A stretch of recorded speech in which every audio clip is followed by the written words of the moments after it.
एक दिन चौधरी ने कहा, मेरे बेटे को सबसे ज्यादा तालीम देना।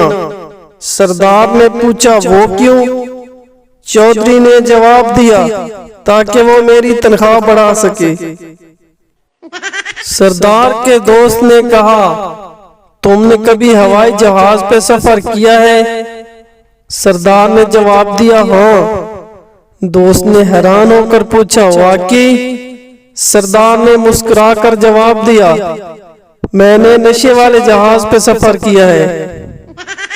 एक सरदार ने मकतब के सरबराह को कहा, मुझे नौकरी की जरूरत है। सरबराह ने कहा, तुम्हारे पास कोई खास हॉबी है? सरदार ने कहा, हाँ, मुझे काम करने का शौक है, चाहे जो भी काम हो। एक सरदार सीएनजी स्टेशन चला गया। वहां लिखा था, यहाँ फोन इस्तेमाल करना मना है। सरदार ने अपने दोस्त को फोन किया और कहा, मुझे फोन मत करना, मैं सीएनजी स्टेशन हूँ।